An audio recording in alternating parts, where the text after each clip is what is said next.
Olá, pessoal. É com muita satisfação que eu estou aqui hoje anunciando um novo projeto aqui com a IFM, o nosso IFM Cast.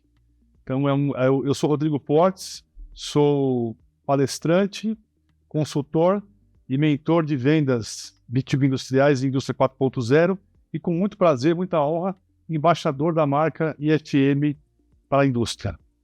E para começar esse IFM Cast, esse primeiro episódio, eu tenho a honra de ter aqui o nosso querido, ilustríssimo Luiz Torre, diretor comercial da IFM Brasil, de quem eu sou fã. Gosto muito do Luiz como pessoa, como profissional. E, Luiz, seja bem-vindo a esse nosso projeto. Obrigado por apoiar essa iniciativa aqui para a IFM. Um prazer ter você aqui conosco nesse primeiro episódio. Rodrigo, o prazer é todo meu.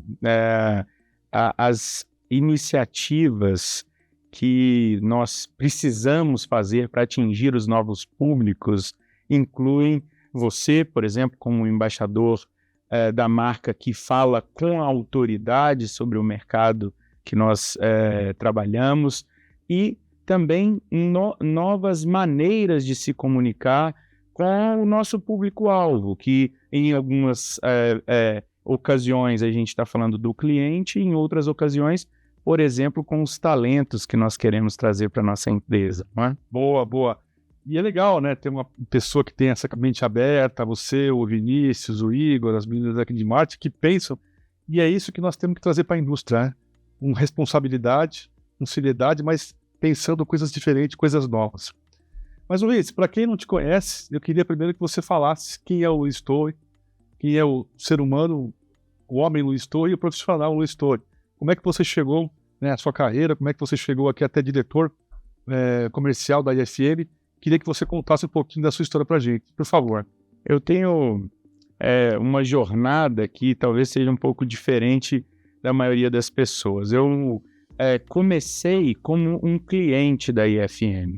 Trabalhava numa siderurgia e então conheci os produtos da IFM. Eu comecei trabalhando com produtos de análise de vibração, e a IFM naquela época era tão inovadora e tão disruptiva que eu decidi sair dessa empresa e montar a minha própria empresa para trabalhar com os produtos de análise de vibração da IFM. A empresa cresceu, prosperou, e em determinado momento, por uma decisão pessoal, eu resolvi vender a minha participação dessa empresa e voltei para a universidade. Então fui convidado para trabalhar na IFM. E mais do que um cliente da IFM, eu me tornei um fã da marca. Eu costumo dizer para os nossos clientes que cuidado com o que eu digo, porque você não está falando com um vendedor, você está falando com um fã. E a prova disso eu inclusive trouxe aqui para mostrar os produtos que eu mais trabalhei como cliente da IFM, que é o produto de análise de vibração e o produto para máquinas móveis. Quando eu tive a oportunidade de visitar as nossas fábricas na Alemanha, eu pedi autógrafo para os desenvolvedores. Então, isso que vocês estão vendo aqui são autógrafos dos desenvolvedores dos produtos para um fã da marca. Então, e aí entrei na IFM como um engenheiro que estava voltado para o mercado de análise de vibração.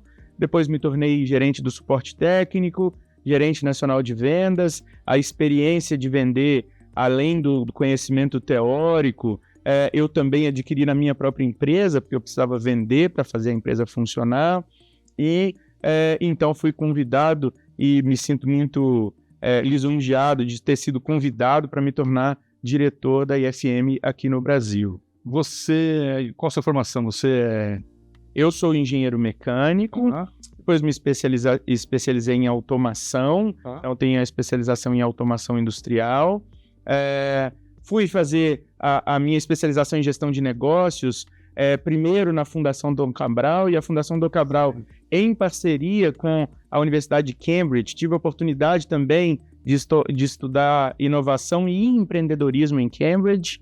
E hoje faço mestrado em economia no Mackenzie. Então, hoje você faz mestrado? Sim, estou concluindo o mestrado. Espero que nos próximos 2 meses acabe essa essa etapa da minha vida, estou concluindo uma mestrado em economia. E essa sua empresa que você tinha era como se fosse uma empresa de engenharia, um integrador de sistemas? Sim, ela é a LLK, essa empresa era uma empresa...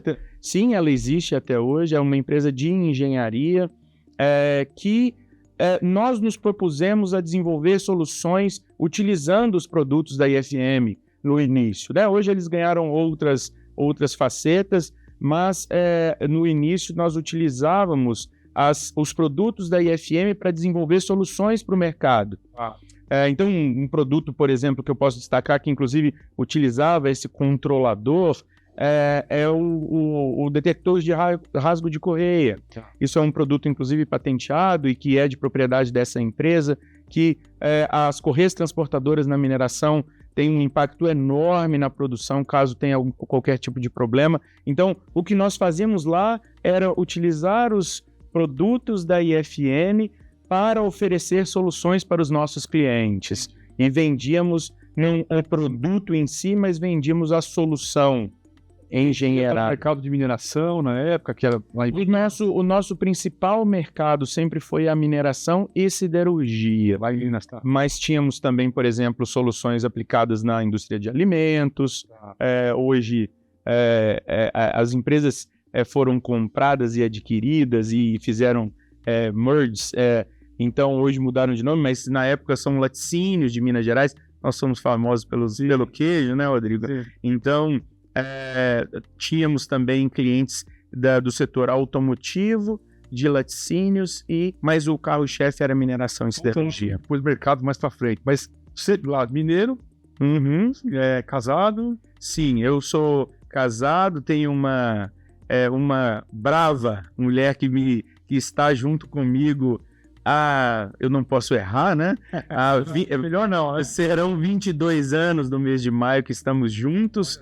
Casados estamos desde 2009, então agora completaremos dela. A Ana Carolina é a minha esposa. E tem um filho, o Pedro. O Pedro, que eu posso dizer com tranquilidade que me motiva, né? Sair de casa e lutar, não só pela IFM, mas também por tudo aquilo que a gente está construindo. Quantos anos é o Pedro? Pedro tem 9 anos. Maravilha. Bem, falamos um pouquinho agora sobre o Luiz Torre, profissional, homem, né? IFM. Para quem não conhece a IFM é uma empresa muito conhecida mundialmente no setor de automação industrial. Eu queria que você falasse para a gente, por favor, o que é, da onde veio a IFM, qual que é o core dela, falasse um pouquinho sobre a empresa, a história da empresa, e falasse também o que são essas 3 letrinhas minúsculas IFM, por gentileza. A IFM ela é uma empresa familiar, uma empresa alemã. A nossa sede fica localizada em Essen, que é no Vale do Ruhr, né, na Alemanha. A IFM ela começou como uma empresa de sensores. Então, Ingenieur für Messtechnik é o significado do nome, que traduzindo para o português é Engenharia para Técnicas de Medição. Então, começamos então com sensores, mas hoje somos uma empresa de automação. Nós temos 26 linhas de produto e não são só hardwares. Hoje, inclusive, a IFM tem algumas linhas de produtos onde nós fornecemos as soluções para os nossos clientes usando os nossos softwares. Então, surgimos como uma empresa de hardware, de venda de componentes para automação, e hoje vamos falar um pouquinho, espero, sobre Indústria 4.0. Hoje somos uma empresa que oferece soluções integradas para que as empresas possam evoluir no quesito Indústria 4.0. Então, essa é a visão que eu posso dar para a IFM. Um pouco mais sobre localização. A nossa sede na Alemanha, mas hoje estamos presentes com filial em 50 países. Além disso, temos parceiros de negócios em outros 39 países do mundo. Então, hoje somos uma multinacional. Fábricas do mundo inteiro? Sim. Temos fábricas na Alemanha, fábricas no leste europeu E temos também uma fábrica nos Estados Unidos e em Singapura. Então, também estamos presentes na área. Perguntar da China em Singapura. Sim. E é uma empresa relativamente nova, né? Ela foi fundada em 1969. Isso, a IFM esse ano faz 54 anos, né? É uma empresa que foi fundada na Alemanha naquele período pós-guerra de grande crescimento, né? Então, temos algumas, inclusive, filosofias muito claras relativas a isso, como, por exemplo, nós não vendemos produtos para o mercado de armas, como parte de uma filosofia dos fundadores da empresa que é preservada até os dias atuais. Atuamos em diferentes mercados, como eu já disse, os principais mercados que nós atuamos são o mercado alimentício, um mercado muito forte, mas estamos presentes no mercado automobilístico, no mercado de águas e energia, temos presença na mineração e siderurgia, como eu já disse aqui, portos, entre outros. Então, tecidos. Eu digo que quando uma pessoa me pergunta qual é a área de atuação da IFM, eu falo, se você comeu hoje, se você está vestido hoje e se você bebeu algo hoje, provavelmente isso que você utilizou passou por um produto IFM.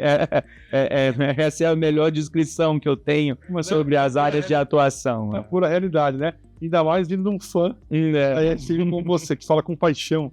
Outro dia, acho que eu falei das meninas aqui do marketing, o pessoal tem paixão de trabalhar assim na empresa, eu percebo isso. Vamos falar sobre isso, né, mais pra frente, mas o quanto que o pessoal gosta da IFM, né? E aí, falamos da IFM globalmente e no Brasil. Como é que é hoje a IFM Brasil? Vocês têm aqui um escritório, nós estamos aqui nesse estúdio maravilhoso aqui no Tatuapé, na Zona Leste. Queria que você contasse um pouquinho pra gente, você que lidera aqui essas áreas tão importantes da IFM no Brasil, contasse um pouquinho da história, quanto tempo tem, número de colaboradores, como é que vocês estão aqui hoje posicionados, por favor, no Brasil. Temos 25 anos de Brasil. Então, a nossa fundação oficial foi em 1997, faremos 26 anos no final desse ano. Aliás, 27 anos no final desse ano, né? O tempo voa. E a IFM hoje tem 3 escritórios de negócio, tem um escritório localizado em Fortaleza, aqui o escritório em São Paulo e um escritório em Joinville. Além disso, temos um centro logístico onde fazemos distribuição para todo o Brasil, também em Santa Catarina, na cidade de Joinville. Então, além da estrutura física do escritório, temos vendedores espalhados por todo o Brasil. Que hoje, inclusive, Rodrigo, nós nem podemos chamar esses profissionais de vendedores. Nós preferimos colocar esses profissionais como consultores de vendas, porque hoje claro que temos vendas transacionais, que são essas vendas onde você faz a similaridade de um produto com outro e aí você acaba caindo numa competição que é meramente por preço. Nós temos, claro, negócios nesse sentido, mas é preciso dizer que hoje o objetivo principal do nosso profissional é que vá até o cliente, entenda do negócio do cliente junto com o cliente e, entendendo quais são as dores, possa utilizar os nossos produtos para resolver esses desafios que o cliente tem.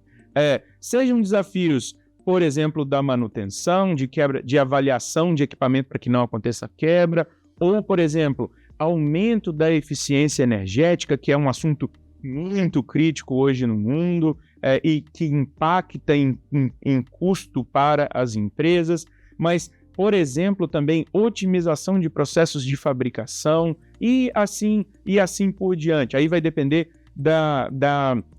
de qual é o desafio que o cliente tem. Inclusive, Luiz, pegando esse seu gancho aí, uma coisa que conheço já bem aqui a IFM como trabalha, uma das coisas que me agrada muito nesse approach consultivo, você tem aí as regionais que você falou, Fortaleza, Joinville, aqui em São Paulo. Você tem um time que trabalha por setores, né? Por segmentos. Isso. Quer dizer, falando a língua, entendendo como é que funciona o segmento, o setor, né? E falando a linguagem do cliente, né? Como é que funciona isso? Quais são os principais... como é que está dividido, né? Quais são os principais setores, segmentos que vocês atuam aqui no Brasil hoje? Nós temos nós temos pessoas que atuam de maneira digital, porque as pessoas hoje ainda se confundem do vendedor de vendas digitais com televendas. E hoje não basta ser um profissional que é capaz de falar ao telefone. Hoje o que nós procuramos no profissional é um profissional que consiga interagir com o cliente de maneira remota. Então esses profissionais têm os nossos produtos na sua mesa, né? A maleta que nós levávamos antigamente para os clientes como vendedores. Tem muita maleta. Hoje eles têm esses produtos no escritório, eles têm câmeras para fazer demonstrações para o cliente, eventualmente tirar dúvidas técnicas, mostrar quais são as funcionalidades dos produtos, e eles são também capazes, precisam ser capazes de interagir com o cliente por meios digitais. Temos vários aplicativos ou softwares de reuniões virtuais, aí a gente pode enumerar aqui quais são. A gente, inclusive, tem essa preocupação de utilizar aquela plataforma que o nosso cliente utiliza, não só a plataforma que nós temos. Claro, se o cliente não tiver plataforma, a gente utiliza a nossa. E, de maneira virtual, o nosso profissional precisa ser capaz de interagir com o cliente em todo o processo de vendas. Então, além disso, temos os profissionais que estão sim no campo, porque às vezes entender sobre o problema do cliente é estar ali, do lado da máquina do cliente, e aí precisamos desse profissional. E temos, essas pessoas estão geograficamente distribuídas pelo Brasil. Além disso, temos as pessoas, como você disse, atuando em mercados. Aí são verticais de mercado. Temos pessoas no mercado automobilístico, energia e águas, mineração e siderurgia. No mercado alimentício, que é o nosso principal mercado no Brasil, temos ainda uma divisão entre bebidas e carnes, porque o Brasil, apesar de algumas pessoas ainda não terem essa compreensão, o Brasil ele é um grande exportador de produtos agrícolas, mas hoje o Brasil beneficia esses produtos. Então, nós temos uma indústria do agronegócio que é muito forte. Aliás, falando sobre essa indústria do agronegócio, eu diria que sobre indústria 4.0 no Brasil, hoje quem está mais avançado é essa turma. Vamos falar sobre isso também. Então temos pessoas específicas para esse mercado e temos ainda pessoa para o mercado automobilístico. Se aqui não me falha a memória, esses são os principais mercados onde temos atuação, e pessoas que são capazes de entender sobre o negócio do cliente. Porque acreditamos que entendendo sobre o negócio do cliente ou aprendendo com o cliente sobre o negócio dele, seremos melhores consultores. Esse é o objetivo. E você falando, Luiz, sobre essa questão aí de ter essas vendas internas, mas não vendas internas, televendas, né? E é algo que a IFM tem há muitos anos já. Eu não sabia disso. Eu comecei a trabalhar aqui como parceiro de vocês, eu descobri que era um negócio que vocês faziam há muitos anos. Começou com o Robson, né? Não sei. Isso. A iniciativa de vendas digitais, ela começou na IFM em 2012. Olha só. Muito antes da pandemia. Muito antes de falar, né? E é legal isso aí, Luiz, porque você falou, eu me apaixonei pela IFM, virei um fã porque muito disruptiva. E nisso ela foi também. Então, hoje em dia, é muito fácil falar, né, um caminho, né, ainda que o nosso mercado industrial seja muito conservador, né, piriri, pororó, mas a IFM já fazia isso lá atrás. Eu posso te dizer que tem algumas pessoas que são visionárias. Claro, nós tivemos o nosso fundador aqui na IFM, mas teve o diretor que sucedeu esse fundador, que foi o Osmir, que ele trouxe essas vendas digitais e, claro, tínhamos já essa iniciativa na Alemanha antes, que foi desenvolvida pelo Ludger Tisma, foram pessoas que... o único nome que eu consigo descrever essas pessoas são visionários, porque antes de qualquer pandemia, antes de qualquer situação onde nós não podíamos... Aliás, situações inimagináveis. Imaginar, antes de 2020, que não seríamos capazes de pegar o nosso carro e ir até o cliente era algo completamente fora de qualquer perspectiva. E uma pergunta, pegando um gancho para você. Quanto que isso, ter essa área de vendas internas, Inside Sales, nesse formato ajudou vocês na pandemia? Vocês estão indo muito bem, um crescimento muito grande nos últimos anos. Quanto que essa ideia, quanto que isso ajudou a vocês superarem essa crise da pandemia, né? Ter pessoas com essa visão do futuro foi um divisor de águas, eu diria, porque, claro, nós conhecemos o mercado brasileiro, o mercado de automação, eu tenho contato e converso até com os nossos concorrentes, e enquanto eles estavam, por exemplo, preocupados em montar estrutura para a equipe de vendas para que pudesse fazer atendimento remoto, o nosso vendedor simplesmente continuou fazendo o que já estava preparado. E eu não estou dizendo só as pessoas que faziam vendas digitais naquela época. Eu estou dizendo do vendedor no campo, porque 30% do tempo do nosso vendedor que é responsável pela venda no campo já era de maneira obrigatória, preciso dizer, porque houve bastante resistência para essa mudança, já era vendas digitais. Então, como ele já estava treinado nessas vendas digitais, o que teve que acontecer foi que ele gastou, a partir daquele momento onde não podíamos mais visitar, ele passou a usar a maior parte do tempo com as vendas digitais. Mas não houve um processo de mudança. O que houve foi um ajuste no tempo dispensado para as vendas digitais. Então, isso que aconteceu. Fantástico, incrível. Uma história incrível, fantástico. Bem, passando agora, Luiz, você é um líder, o líder aí da área comercial aqui no Brasil. Eu queria que você falasse um pouco sobre o papel do líder. Como é que você se vê hoje, né? Ainda mais falando esse momento que a gente vive em novas gerações. Como é que você acha que o chamado líder 4.0 para lidar com esses vários tipos de gerações tem que ser, né, enquanto líder, para poder performar nos dias atuais? Como é que você enxerga isso? Por gentileza. O líder hoje, Rodrigo, ele é um profissional que precisa lidar com liderados que têm diferentes expectativas e, eu diria, tem uma velocidade que é muito diferente do que estávamos acostumados. Hoje, as pessoas que estão entrando na empresa, eles já nasceram com internet, com celular, com informação na ponta do dedo. Os milênios, né? Exatamente. Ativos digitais. Então, hoje, o grande desafio da liderança é acomodar a velocidade desses profissionais. E ao contrário do que às vezes eu escuto, que são os profissionais difíceis de lidar, que estão querendo crescimento muito rápido, que também são verdades, mas esse é um profissional que se bem conduzido, se o processo de coach desse profissional, o coach de vendas, o coach da oportunidade for bem feito, para que a defasagem de experiência, porque esse é um profissional que quando entra na empresa muitas vezes tem pouca experiência, se esse processo for muito bem feito, for bem feito, eu diria, né? É um profissional que traz muito resultado.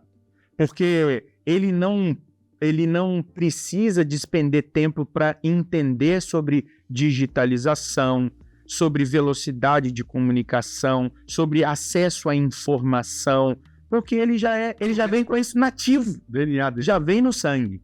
Então, voltando à sua pergunta, o maior desafio do líder é extrair todo o potencial que existe nesse profissional.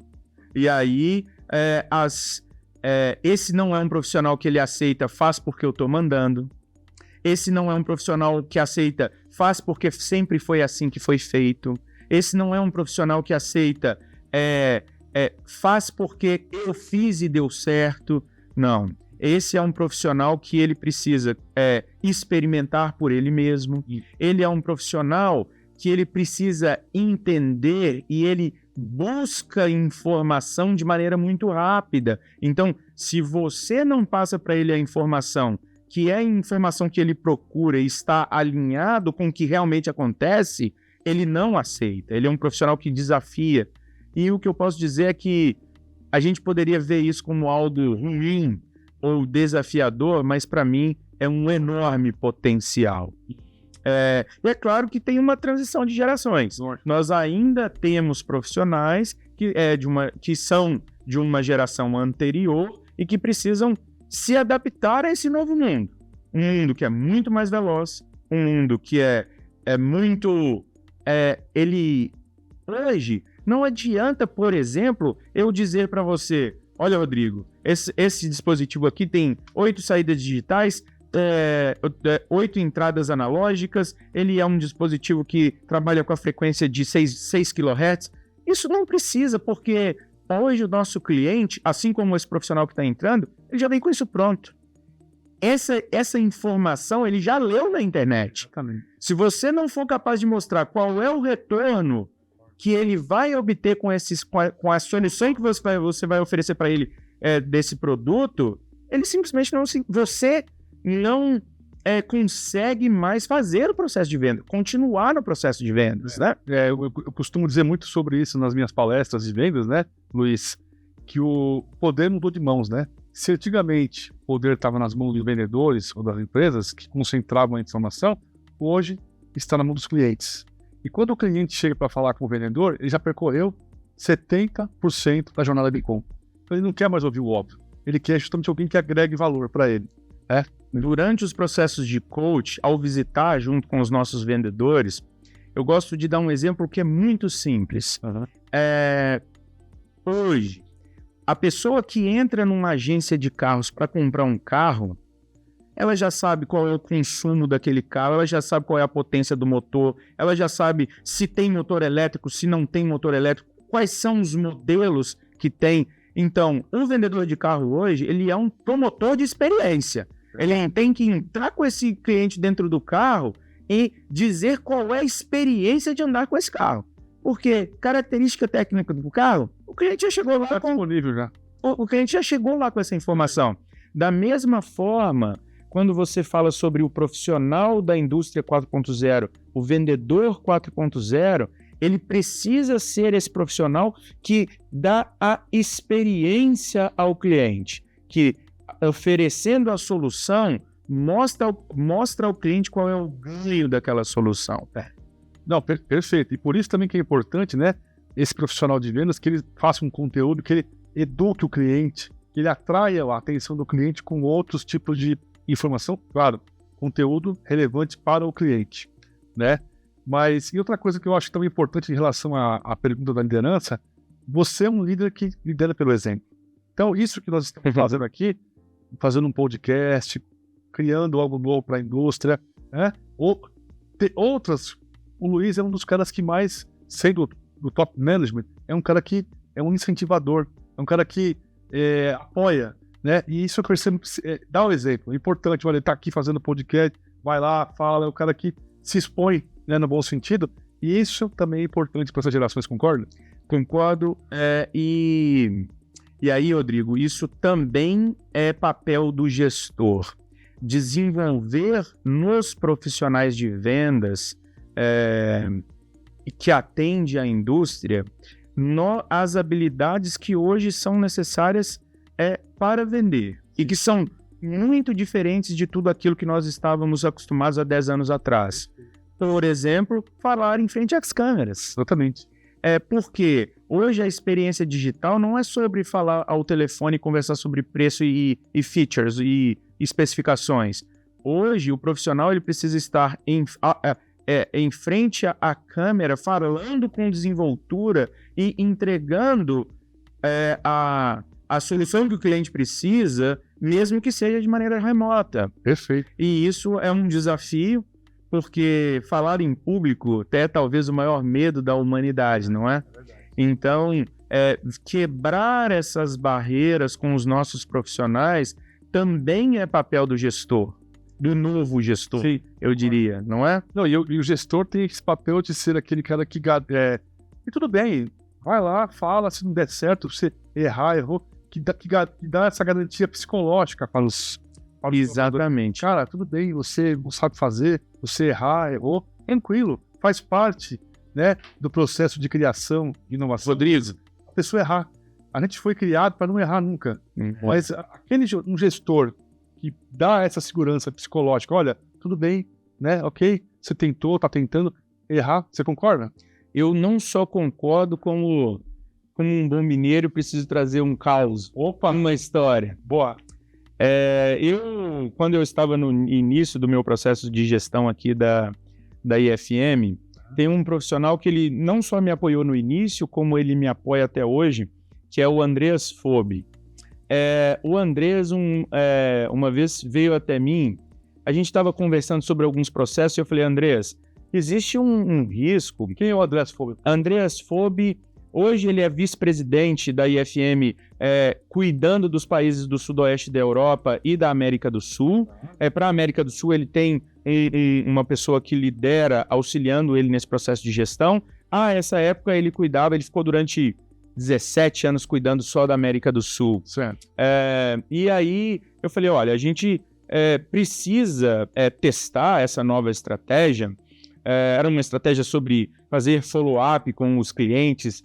A gente identificou que a quantidade de propostas que a gente tinha não estava, o funil de vendas não estava saudável, tínhamos muita proposta e a quantidade de vendas, de fechamento, de propostas de conversão não estava como nós esperávamos. E aí nós decidimos inovar e aí tentar um profissional que trabalharia nesse processo de fechamento. E eu fui até ele e falei, Andreas, mas, bom, a gente precisa tentar essa estratégia, mas hoje a gente não sabe se vai ter sucesso ou não. E ele trouxe para mim uma mensagem muito clara, isso vindo da IFM, que na IFM nós precisamos ser capazes de errar, porque só erra quem tenta. E se nós não tentarmos fazer de maneira diferente e melhor, nós não iremos evoluir. Então, no fim, quem não erra, não evolui. Isso não é o Luiz Torres que está falando. Eu recebi essa mensagem vindo da Alemanha, não é? Então, e isso eu tento, inclusive, trazer para os nossos profissionais aqui. Que bacana você trazer isso. E aí, muito legal esse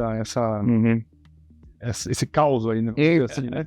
E aí, Luiz, como é que você, dentro desse contexto, como líder, como é que você faz para atrair você, o RH aqui da IFM, para que a IFM seja uma empresa desejada por esses talentos? Essa atração de talentos, como atrair talentos e como reter os talentos. Sim. Também se trata de uma mudança no mercado. Hoje, claro que salários e benefícios, olhando para a pirâmide de Maslow, né? Voltando lá para a pirâmide de Maslow, salário e benefícios estão na base da pirâmide, mas não é isso que vai atrair e reter os talentos. Tratando no período pós-pandemia, a gente vê diversos profissionais que, no processo de entrevistas, a pergunta típica agora eu vou poder trabalhar de home office? Quantas vezes por semana eu preciso vir ao escritório? E não é só sobre o home office. Ele também quer entender, por exemplo, sobre a saúde da empresa. Essa empresa é saudável? Eles perguntam isso de maneira direta.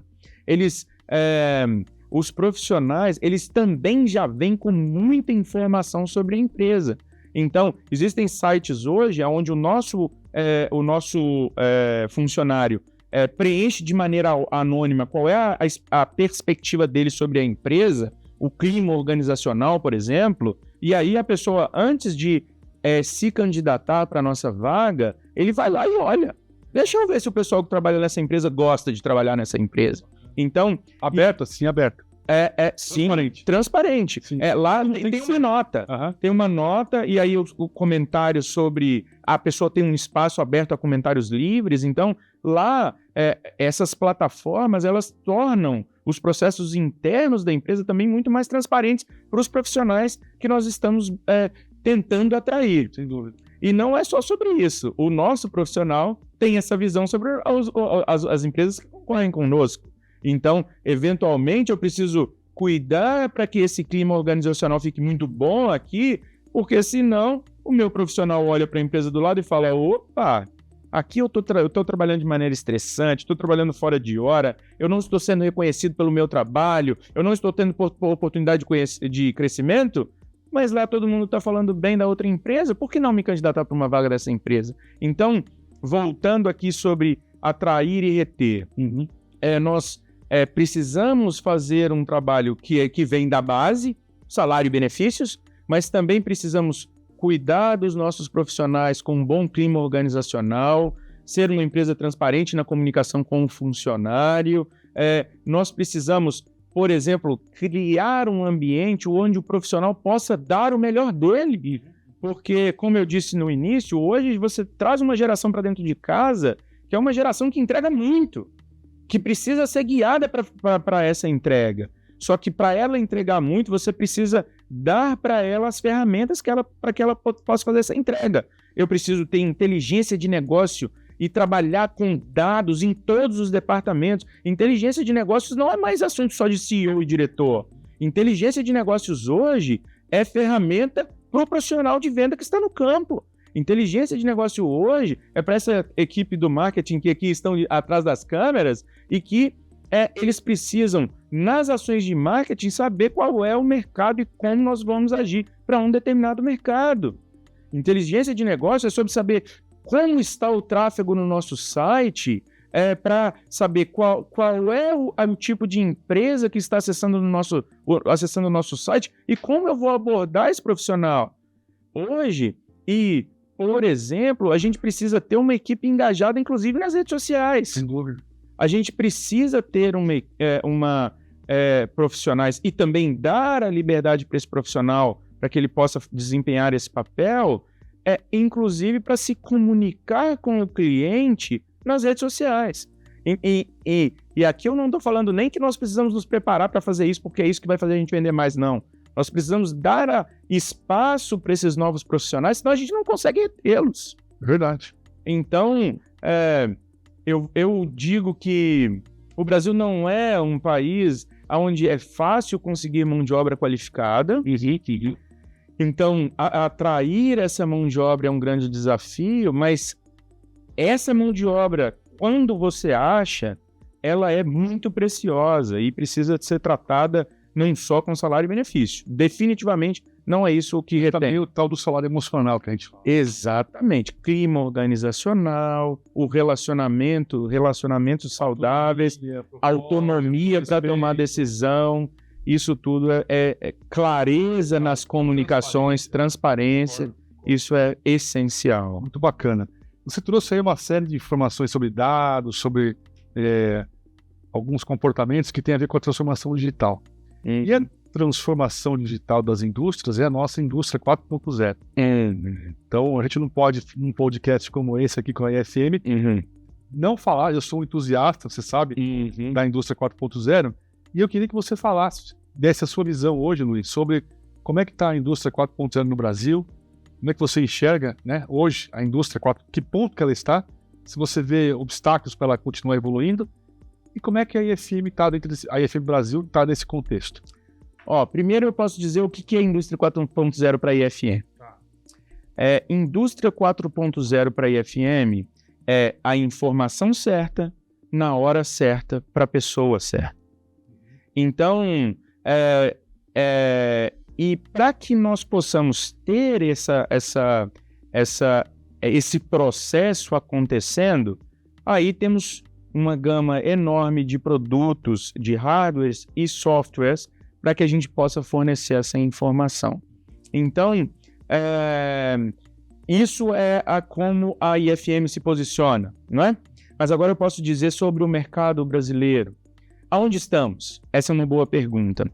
Tem uma ferramenta, Rodrigo, uma associação que nós somos signatários, a VDI, ou VDI, né, para os alemães, que é a Associação dos Engenheiros da Alemanha, que eles têm uma parceria com uma instituição da Alemanha, onde eles fornecem uma ferramenta que é muito interessante, que se chama Maturity Scan.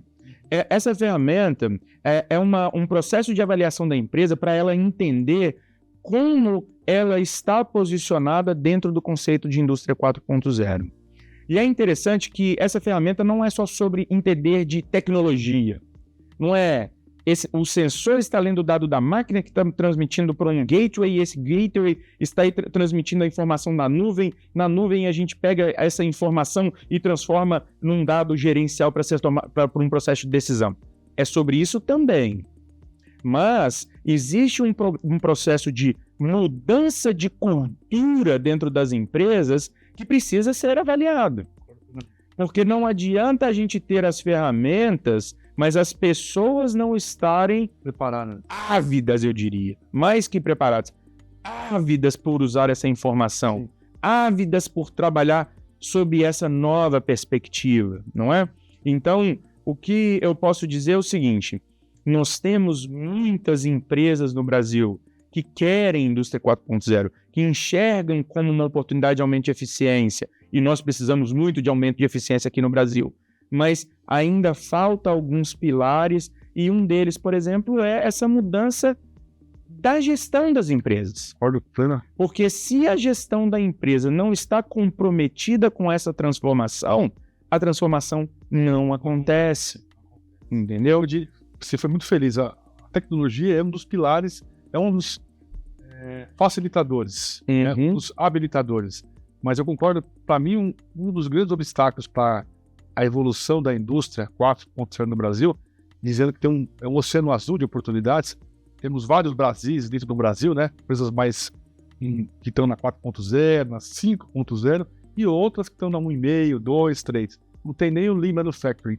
Mas o grande obstáculo para a evolução é justamente a questão do mindset, a mudança do mindset do empresário, do executivo, né? Para entender realmente a importância da indústria 4.0, o que ela pode, e que a indústria 4.0 esteja alinhada com os objetivos estratégicos daquela corporação, daquela organização. É exatamente isso. Um objetivo estratégico, uma vez alinhado à estratégia da indústria 4.0, essa estratégia se propaga por toda a empresa. Mas o primeiro passo tem que vir de lá.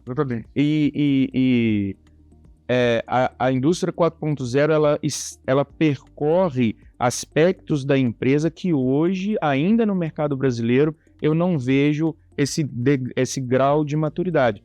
Por exemplo, um RH engajado na busca desse profissional. E aí, justamente, como é que... Pegando aqui, eu tenho a pergunta para você fazer, que seria a próxima. Você me deu aqui o gancho. Isso não foi combinado, viu, gente? É verdade.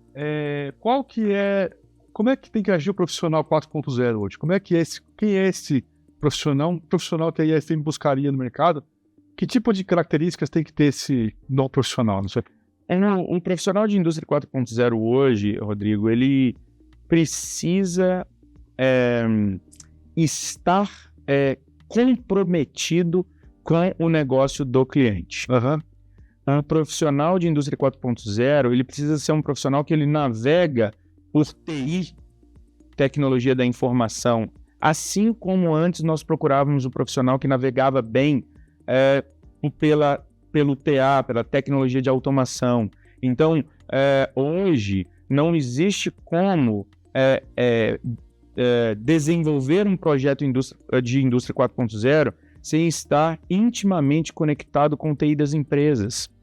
E a gente ainda escuta, voltando ao grau de maturidade da indústria, né? E, consequentemente, do profissional, a gente ainda escuta, às vezes, assim, mas se eu tiver que envolver o TI, aí o projeto fica mais longo e mais demorado. Mas porque, às vezes, ainda esse profissional tem que ter hoje um entendimento que existem desafios com relação à cibersegurança, existem desafios com relação à informação certa para a pessoa certa na hora certa. Quer dizer que eu preciso definir qual usuário tem acesso a qual informação. E isso é gerenciado pelo TI, eles cuidam. Existem preocupações relacionadas, por exemplo, à manutenção do hardware onde passa toda essa informação. E não é só a manutenção do hardware em si, é a atualização do software que está ali dentro. Vem uma licença nova de um sistema operacional, imediatamente eu preciso saber se o meu software funciona nessa atualização do sistema operacional. Então, o profissional da indústria 4.0 hoje é um profissional que entende do negócio do cliente e sabe qual é o impacto do TI sobre o negócio desse cliente e consegue navegar nesse mundo. E claro, né, tem aspectos que são hoje a linguagem do mundo.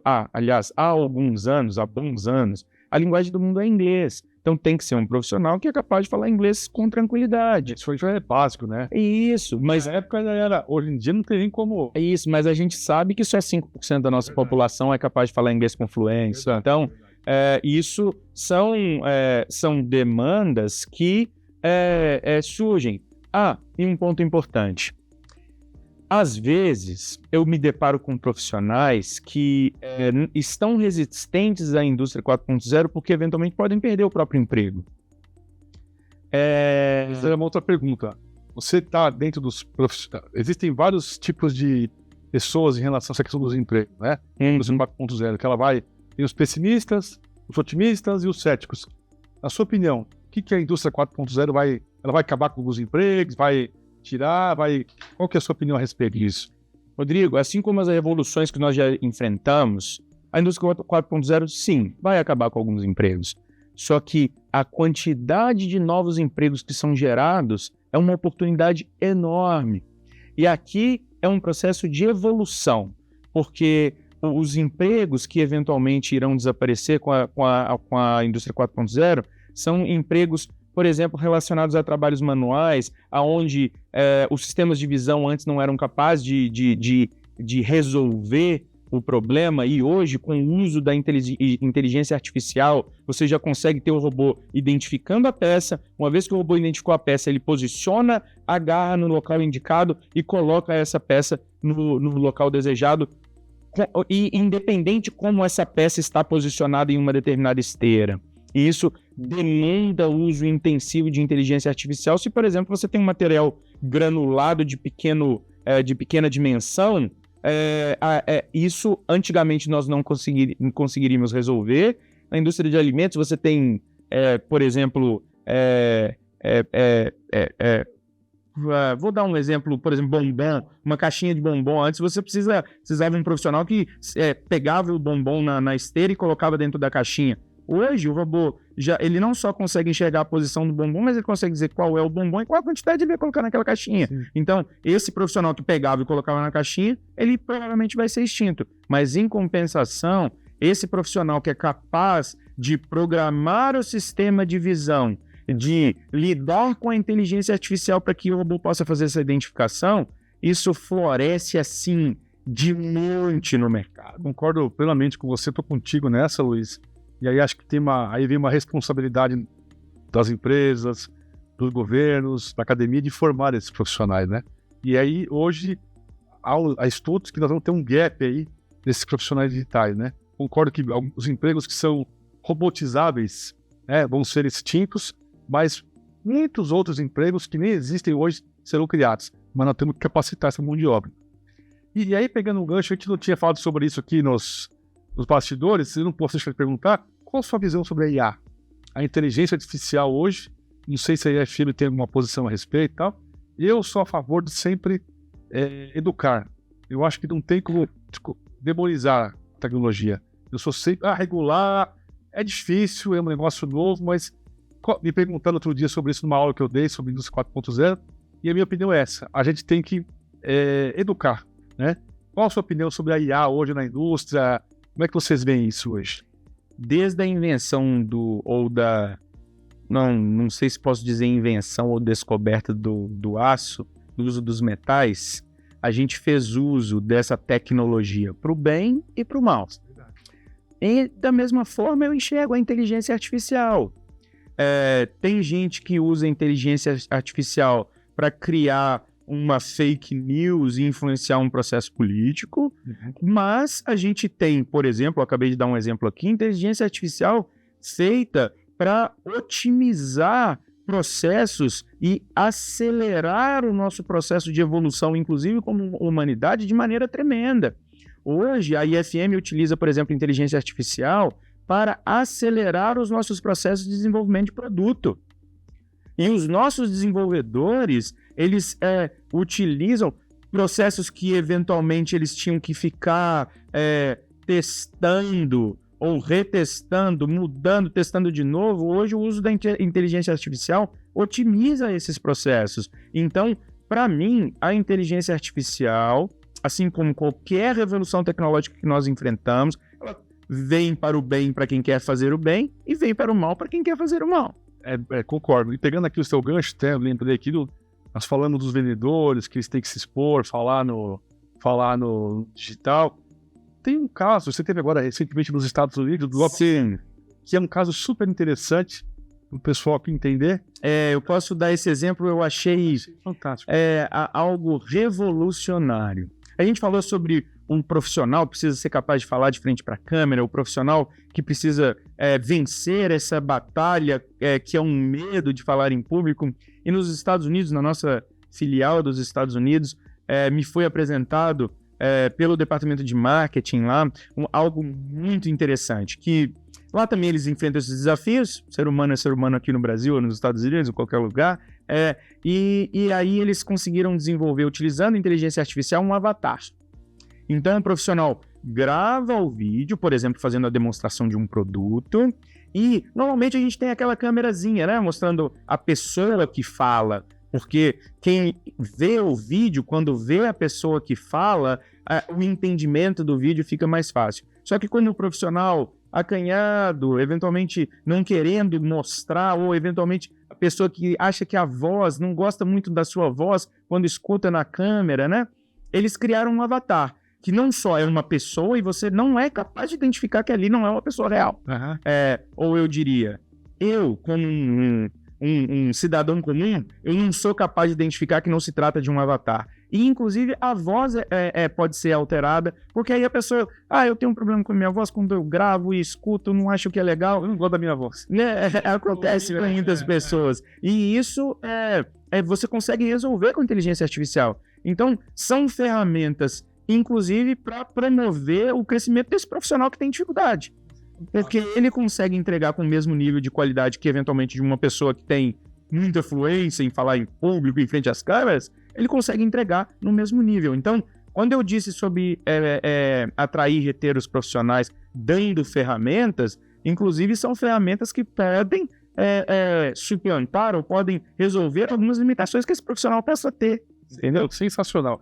Luiz, a gente está quase chegando aqui no final desse bate-papo, passando rápido o tempo, né? Mas eu queria fazer, antes das duas últimas perguntas, mais uma pergunta para você, que eu acho importante aqui te falar sobre isso também. Como é que você vê hoje o marketing como canal de vendas?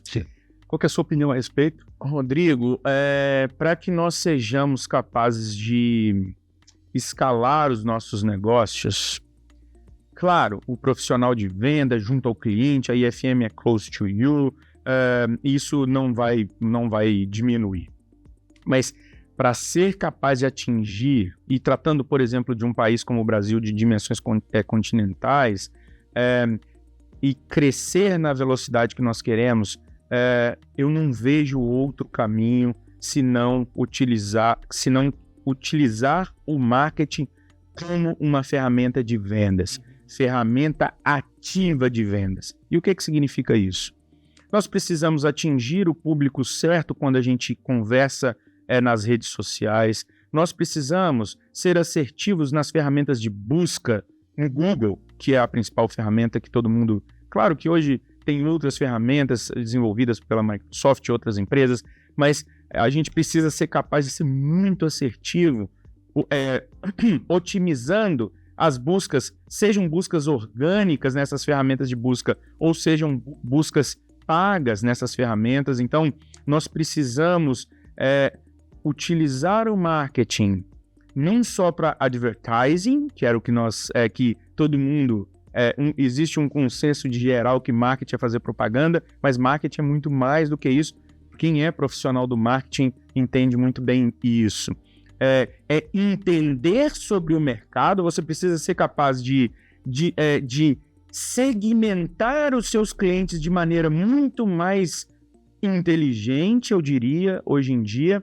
E uma vez definido o seu público-alvo, você precisa ser capaz de atingir, de tocar esses clientes de maneira digital, e você precisa ser muito eficiente nesse toque de maneira digital. O que é isso, né? Eu vou te dar um exemplo. Quando você recebe você está rolando a sua timeline da rede social, e o que te faz parar na sua timeline? Isso é algo que o marketing precisa ser capaz de entender. Quando você está, por exemplo, vendo um vídeo no YouTube e ali do lado aparecem alguns vídeos que serão os próximos que você vai ver, qual é o vídeo que te atrai? Qual é a imagem que te atrai nesse vídeo? Isso é algo que, trabalhado de maneira eficiente e inteligente, nós seremos capazes de atingir muito mais clientes. E mais, atingindo mais clientes, precisamos criar canais onde o cliente é capaz de completar a jornada de maneira autônoma. O que é isso? Eu trago o meu cliente, seja do YouTube, do LinkedIn, do Instagram, para a minha página. Opa, trouxe o cliente para a minha página. E agora, esse cliente vai ter que realmente ligar para uma pessoa para resolver o problema dele? Ele já sabe o que é. Eventualmente ele vai entrar na sua página, na nossa página, né? Ver as soluções que interessam a ele, entender que nós somos capazes de resolver aquele problema dele. Então, eu tenho que ser capaz de mostrar para ele, utilizando a nossa equipe de marketing, que conheço o problema dele e que sou capaz de resolver. E, no fim, esse cliente precisa acessar no site e fazer o pedido. E esperar até que o produto chegue ou que a solução chegue até ele. Então, hoje no B2C, isso já é algo natural. Esse processo que eu descrevi aqui para você no B2C hoje é básico. E a gente precisa trazer isso para o mundo B2B. Isso também é parte da Revolução 4.0. Concordo plenamente.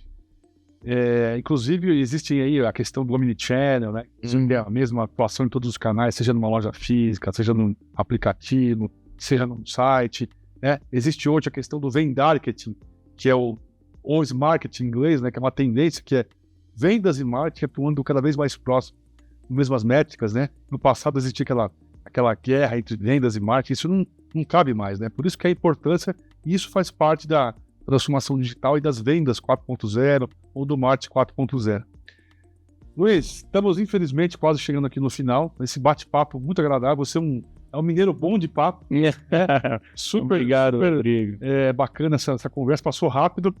E para a gente poder encerrar, eu queria primeiro pedir para você uma dica de leitura, um livro que você já leu, que você gosta de ler, um livro de cabeceira, assim, algo que você pudesse dar aqui para o nosso pessoal como recomendação, que ficou na sua mente, que você gosta. Um livro do Luiz Torre, uma recomendação. Tem um livro, Rodrigo, que é um livro muito tradicional, mas que quando nós estamos fazendo essa trajetória de evolução dos nossos profissionais, principalmente de posições um pouco mais operacionais, para posições de liderança, que é o Pipeline da Liderança. Esse livro é um livro muito esclarecedor e atual. Claro que lá é uma visão muito técnica, né?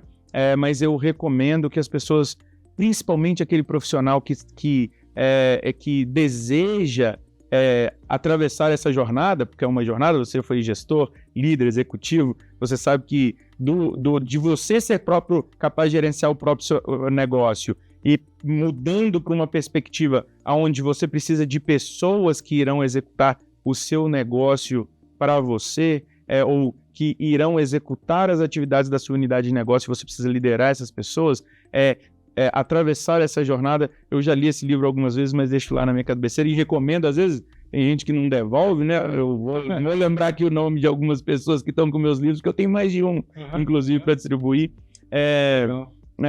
Eu recomendo. E agora, sobre essa perspectiva, é uma perspectiva de uma liderança que ela precisa fornecer ferramentas para um profissional que tem diferentes aspirações. Legal, e vindo de você, que é um cara que já foi empreendedor, cara, teve a sua empresa, hoje é líder aqui da EFM, muito legal. Pipeline da Liderança. Exatamente. E para a gente poder encerrar aqui nosso papo, né, última pergunta, o que você diria para o Luiz Torre de 20 anos atrás? O Luiz Torre que saiu ali da faculdade, estava começando.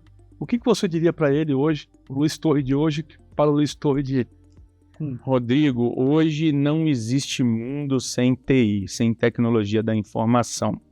Eu posso dizer que no Story, que eu era um profissional muito técnico quando eu saí da universidade, lá terminando o curso de engenharia, achando que sabia tudo, né? Sem saber que não sabia nada. Eu diria para investir tempo em tecnologia da informação, porque hoje é o que move o mundo.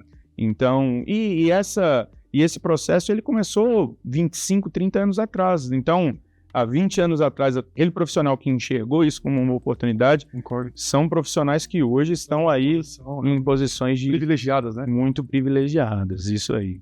Rodrigo, antes de você fazer a sua próxima fala, eu preciso também falar algo aqui que diz respeito ao nosso assunto anterior, me passou sem lembrar, mas ter pessoas que junto com o nosso marketing falam com autoridade para o mercado, que é o que você nos ajuda a fazer hoje. No mundo B2C, de novo, né, a gente tem os influencers, e isso no B2B hoje é algo muito novo e que funciona. Então, posso aqui, primeiro, reconhecer o apoio que você tem nos dado nesse caminho e também agradecer a toda a contribuição que você tem nos dado, inclusive para consolidar a marca da IFM em todos os canais digitais que hoje você compartilha conosco, né? Compartilhando o seu público, compartilhando o seu conhecimento e, com isso, promovendo a marca IFM no Brasil. Eu preciso fazer esse agradecimento. Luiz, assim, agradeço o seu reconhecimento, mas eu que agradeço a oportunidade de poder juntar a minha marca a uma empresa como a IFM. Quando eu anunciei que eu ia ser embaixador de marca da IFM, eu recebi diversos cumprimentos por estar associando uma empresa tão visionária, tão reconhecida, a líder no mercado, né? Então, de tantos anos, e tudo isso só é possível por ter um líder como você, como o Vinícius, que não está aqui agora, ao Igor, as meninas aqui do marketing, a Letícia, a Karina e a Débora. Então, assim, que tem essa mente aberta, né, para trazer o novo, que é aquilo que eu acho que a indústria precisa hoje, do novo. A gente precisa inovar na indústria. Esse dia eu estava na CNI, lá numa reunião, e o Nizam Guanais, né, falou isso: olha, a indústria precisa inovar, precisa ter uma roupagem diferente. Ela tem as suas idiosincrasias, né? Ela é muito conservadora, e é o que eu procuro passar realmente, mostrar a importância de fazer diferente, com responsabilidade, com seriedade. E juntar, né, o embaixador de marca tem muito a ver com os valores da empresa, né? E eu me identifico muito com esses valores da IFM. Então, eu agradeço aí as suas palavras, mas é uma honra para mim também, é uma oportunidade. Bom, e para encerrar, eu queria que você desse um recado aqui, o que você poderia passar aqui para uma mensagem final aí, né, sobre enfim, o IFM, o mercado, para a galera aí, o que você pode dizer em relação a uma mensagem final sua para o pessoal aí, Luiz, por gentileza. O que eu posso dizer é que, tanto para o nosso público interno, os nossos funcionários, quanto para os nossos clientes, é que, apesar de nos tornar cada vez mais digitais, e nós queremos isso, a IFM, que eu falo como representante da IFM e um fã, que eu já esclareci aqui no início do vídeo, é que a IFM foi, e continuará sendo close to you. E aqui não é algo da boca para fora, não é um slogan para fazer propaganda. É um comprometimento com todos os stakeholders que estão juntos conosco em todos os nossos negócios. Esse é o recado que eu queria dar. Legal. Luiz, muito obrigado mais uma vez. Gente, eu queria agradecer a todos. Foi o nosso primeiro episódio, né, o IFM Cast, que é algo já também revolucionário, novo e necessário, eu diria, na indústria, na manufatura. E convidar vocês a continuar seguindo a IFM nas redes sociais. A IFM está no LinkedIn, está no Instagram, está no Facebook, YouTube. Vocês vão ver depois esse episódio no YouTube, cortes desse episódio aí nos canais da IFM. E, como disse aqui o Luiz, IFM sempre close to you. Um abraço. Obrigado. Até mais.